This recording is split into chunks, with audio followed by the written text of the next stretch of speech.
The escalators are still running. You're standing in a shopping mall sometime after closing. Maybe you forgot something in a store. Maybe you work there. Maybe you just cut through from the parking structure on your way home. Doesn't matter. What matters is this. The lights are on, full brightness, like they always are. The escalators are moving smoothly, carrying nobody up and nobody down. The music is still playing through the speakers, some ambient loop professionally designed to make people feel comfortable while they shop. And you feel anything but comfortable. You know nothing is wrong. You can see that nothing is wrong. The space is exactly the same as it is on a Saturday afternoon. Same tile, same storefronts, same faint smell of the food court. The only difference is that the 50 or 200 or 400 people who are usually here aren't here. That's it. That's the whole difference. And your body is treating it like a threat. You've felt this before, in other places. A school corridor late at night. You stayed to finish something, or you came back for your keys, and the hallway that was busy 6 hours ago now has the quality of a photograph of itself. Your footsteps are too loud. The row of lockers looks the same as always, and somehow looks completely different. You know every inch of this building. You've walked this hall 400 times. You walk a little faster anyway, or a parking garage at 1 in the morning. Not underground. Maybe it's open air. There are lights everywhere. You can see clearly in all directions. No shadows to hide anything. Your car is 30 meters away, and you can see it from where you're standing. Nothing between you and it. The only sound is the distant hum of a city that's mostly asleep, and your own footsteps, which seem to have got louder than when you walked in. You still find yourself holding your keys a little tighter. You're not afraid of the dark. The lights are on. You're not afraid of being alone. You're alone at home by choice regularly, and it's fine. So what is it about these places at these hours? Here's the thing. You're not sensing emptiness. You're sensing a broken promise. Every space that humans build carries a kind of instruction manual inside it, not written down anywhere, but absorbed. You learn it without realizing. A classroom is for 30 people, sitting, with noise at a medium level, with the particular kind of movement that comes from people who are supposed to be paying attention, but aren't entirely. A shopping mall is for crowds, a diffuse, shuffling, slightly distracted crowd at various distances from each other, producing a continuous murmur. A parking garage at 1 in the morning is, on a normal night, for people moving efficiently from their cars to somewhere else, or from somewhere else to their cars. Brief presence, constant low-level traffic. Each of these spaces has a social script, a set of expected conditions. Not just how many people, but what kind of movement, what sounds, what emotional register. When the actual conditions don't match, when you walk into a space and reality is running a completely different program from the one the space was built for, something registers. Not as a thought, faster than thought. As a feeling. The empty forest doesn't feel wrong. And this is worth noticing. You can stand alone in the middle of a forest at midnight and feel many things. Maybe peaceful, maybe alert, depending on your relationship with forests. But you probably don't feel that particular wrongness, because a forest wasn't designed for 50 people. There's no gap between what a forest promises and what it delivers. A forest at night, with no people, is just a forest being a forest. A shopping mall at night, with no people, is a shopping mall failing to be a shopping mall. The lights are still on because they're on a timer. The music is still playing because no one turned it off. The space is going through all the motions of being a mall, and there's no one there for it to be a mall for. That failure is a signal. Your brain picks it up instantly, involuntarily, the same way it picks up a wrong note in a song you know by heart. There's a second layer to this, and it applies to a certain kind of space. Some places feel wrong even when you're in them under normal conditions, during the day, with other people around. A stairwell in a hotel, the corridor between gates at an airport, a hospital waiting room at 6 in the morning, the underpass by the train station. These spaces have a different problem. It's not that they're missing people. It's that they were never designed for you to stay in them at all. A stairwell exists for one purpose: to get from one floor to another. Its entire architecture is organized around movement, the width of the stairs, the way the landings are positioned, the absence of anywhere to sit. All of it says, pass through, don't stop.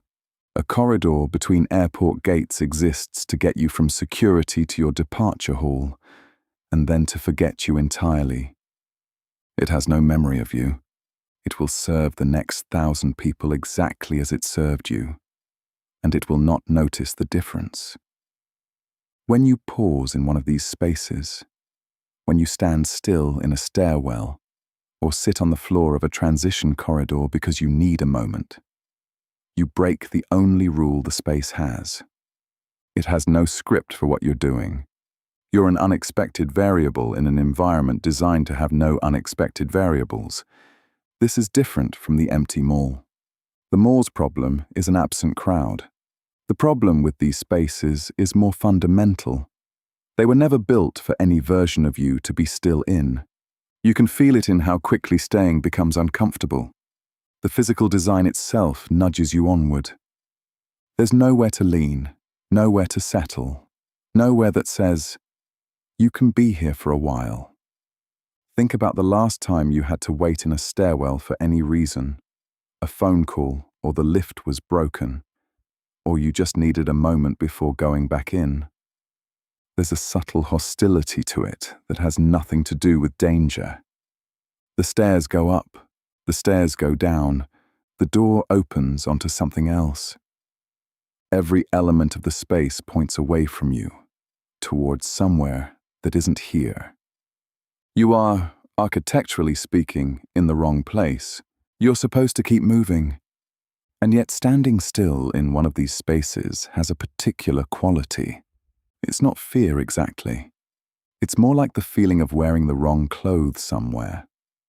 A low-level wrongness that doesn't escalate, just sits there, steady and faintly insistent. The space isn't threatening you. It's just waiting for you to leave. Your brain doesn't wait for sensory information to arrive and then process it. That would be too slow. Instead, it runs a kind of continuous background simulation, a model of what the world is about to be half a second from now based on everything it knows about where you are and what usually happens there. Before you even walk through the entrance of a shopping mall, your brain has already done the work. It's already loaded the expected crowd density. It's already queued up the ambient noise. It's anticipated the particular visual busyness, the movement at different distances, the colors, the unpredictable directions people walk. All of that is already running like a song starting to play. Then you walk in and it's silent and still and empty. The feeling isn't just, oh, there are no people here. It's more precise than that. It's closer to the feeling of a song you know well, something you've heard 100 times, suddenly being cut off in the middle of a bar, not at a natural stopping point, mid-phrase. Your brain, in that moment, doesn't just register silence, it registers the notes that didn't come. The absence has a shape. It's the shape of what should have been there. That shape, that particular gap between expected and actual, is what your body responds to, not with full fear. Not with the clear, obvious adrenaline of an actual threat, with something subtler. A slight increase in alertness, a quality of readiness. You find yourself checking the corners, listening more carefully, moving a little differently. Not because you've decided to, because something underneath the decision-making layer of your brain has quietly shifted gear. It's worth pausing on what slightly more alert actually feels like, because it's easy to miss. It's not panic. It's not even discomfort, exactly. It's more like the difference between reading a book and reading a book while vaguely aware that someone in the room might be about to say something. You're still doing the thing, you're still moving through the space. But a small portion of your attention has been quietly reassigned. You're running two processes now instead of one. The second process isn't doing anything obvious, it's just watching, waiting for whatever the silence seemed to imply was coming. There's a very old reason for this. In the kind of environment where human beings spent most of their evolutionary history, sudden silence was information. If you were walking through an area and the birds went quiet, all at once, all together, you didn't need to know why. You just needed to pay attention. Something had scared them. Something was present that hadn't been present before.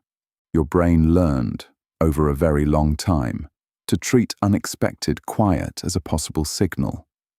The system is so old it doesn't distinguish well between contexts. It doesn't know that you're in a building, not a forest. It doesn't know that the silence is explained by the time of day, not by something lurking beyond the tree line. It just runs the check. Expected noise absent. Redirect attention. Stay ready. The fact that the noise it expected was the sound of a gap outlet and a pretzel stand is not really the system's problem. It was built for a world that didn't have pretzel stands, and it is doing its best. The parking garage at 1 in the morning is not a savanna. Whatever would have scared the birds, if there were birds, is almost certainly a vending machine that just clicked on in the corner.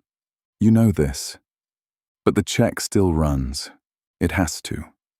It's not really under your control. You can feel it if you pay attention.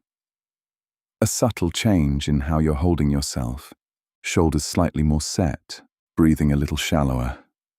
The kind of readiness that isn't quite tension, but sits right next to it. Your body made a decision your mind didn't sign off on. Here's where it gets strange. Other people know about this system, and some of them have spent considerable time learning how to engineer it. Airports, traditional airports, the kind built in the 60s and 70s, are remarkable generators of low-grade spatial dread. The ceiling is too high, the corridor is too long. The lighting is the peculiar kind of fluorescent light that makes it permanently unclear what time of day it is. You can see 40 meters ahead of you, and there's nothing at the end of it except more corridor. Everything about the space points toward the horizon and offers nothing at the horizon. It's the architectural equivalent of a sentence that never ends. Designers started noticing this, not just because airports felt bad, but because anxious passengers are worse at making decisions. They're harder to move, harder to calm, harder to serve. So airports started changing. Not structurally in most cases, but at the sensory level. Recordings of forest sounds, bird song, the noise of water, were installed in some terminals. Not because airports sound like forests, but because the brain has a reasonably reliable association between that kind of ambient sound and safety, and calm, and the absence of anything to worry about. The lighting in some modern terminals shifts over the course of the day to stay roughly in sync with the outside sky. You've probably felt the result of this without knowing it. A corner of a terminal where something is different, less urgent, less exposed. You slow down slightly. You notice you've stopped checking the departures board every 40 seconds. You're not sure why this particular gate area feels more bearable than the last one. It's possible someone spent a year deciding exactly how high that ceiling should be. Certain waiting areas use lower ceilings, softer light, carpet. Small design moves that signal. Here, you can stop. Here, you're allowed to settle. We made room for you. The opposite of the empty parking garage deliberately. Engineered to give your spatial calibration system exactly what it's looking for, so it can stand down. Game designers do the exact opposite, and they're very deliberate about it. A game designer once described the technique as negative space. the deliberate use of nothing. Not empty by accident, empty by design. You enter a room, and it has everything you'd expect. The right lighting, the right architecture, exits in plausible places. Except there are no enemies. No items to collect. No sound. Your expectation loads. Something should be here. Nothing comes. You move forward. Still nothing. Your brain cannot stop generating predictions. Something is here. Something is about to happen, and nothing confirms or denies any of them. The silence isn't neutral. It's louder than noise would have been. The room itself becomes the threat, not because anything is in it, but because the gap between what you expected and what's there stays open. Keep staying open, and your alertness keeps ratcheting up with nowhere to go. You don't have to play horror games to know this feeling. Most people have walked into a room, a colleague's office, a party that ended an hour ago, a house they're viewing for sale, and felt the low hum of it. Something was about to happen. Something should have been happening. Nothing did. The room just held you there in the expectation, and the expectation never resolved. Both of these, the calming airport and the dread-filled empty room, involve people working with the same underlying material. The knowledge that your spatial perception isn't passive. It doesn't just receive information. It generates expectations, and it measures everything against those expectations, and it has opinions about the gap. Architects know this. Game designers know this. Horror film set designers know this. They all use it differently, but they're all working from the same fact. The spaces you're in aren't just containers for your experience. They're participating in your experience. Actively. You're back in the corridor now. Maybe it's the school one, late at night. The lights are on. The energy-efficient kind that are always slightly cooler than comfortable, that give everything just a touch of hospital. Your footsteps are still too loud. The row of lockers still looks like a photograph of itself. You know something now that you didn't know when you walked in. You know that the strangeness you feel isn't a malfunction. It's not anxiety, or an overactive imagination, or being the kind of person who spooks easily. Your brain loaded this space a long time ago. It has a very clear model of what it's supposed to contain. And every time you enter it and find it empty, that model gets checked against reality, and reality fails the check, and a quiet alarm sounds somewhere below thought. It doesn't care that you know why. Knowing doesn't reset the system. You'll still feel it next time. The slight sharpening, the listening a little harder, the keys held a little tighter. The check still runs. But now you know what the silence actually is. It's not the absence of something. It's the presence of an expectation, specific and shaped and still waiting, very patiently, for the thing that was supposed to be here. The escalator in the empty mall is still running. It doesn't know no one's coming.